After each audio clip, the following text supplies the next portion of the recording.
حیات کس نے حیات پائی ہے، اپنے حصے کی گزاروں گا چلا جاؤں گا۔ شیخ الحدیث مولانا محمد ادریس کو دن دہاڑے روڈ پر گولیاں چلا کر خون میں لت پت کر دیا۔ دوستو، دنیا میں ہر انسان ایک بہتر زندگی کے خواب کے ساتھ جیتا ہے۔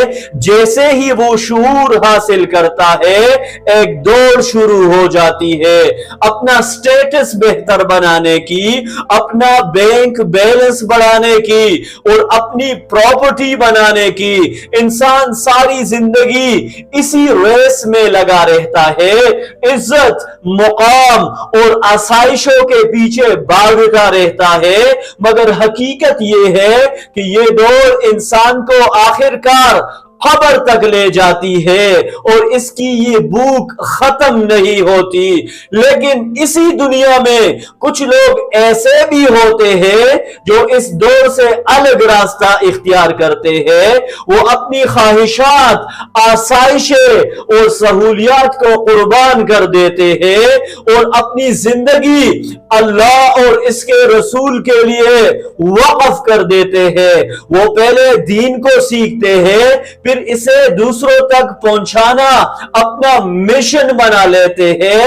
یہ لوگ اپنی زندگی کو ایک طرح کے سیکریفائس میں بدل دیتے ہیں اور ایک لمیٹڈ لائف سٹائل اختیار کرتے ہیں تاکہ دین کا کام جاری رکھ سکے۔ یہی علماء دراصل انبیاء کے وارث ہوتے ہیں۔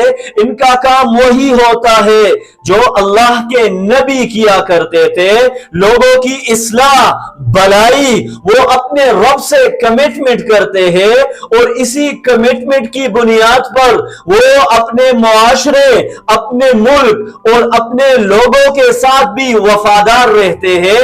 یہی وجہ ہے کہ یہ لوگ حقیقی معنوں میں ریئل ہیروز ہوتے ہیں جو بغیر کسی لالچ کے انسانیت کی خدمت کرتے ہیں۔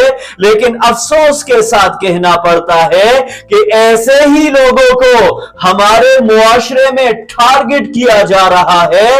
یہ کوئی ایک واقعہ نہیں بلکہ برسوں سے جاری ایک خطرناک ٹرینڈ ہے۔ چاہے مولانا شامزائی شہید کا واقعہ ہو یا دیگر بڑے علماء کی شہادتیں، یہ سلسلہ رکا نہیں۔ دو لوگ آتے ہیں، فائرنگ کرتے ہیں اور آرام سے چلے جاتے ہیں۔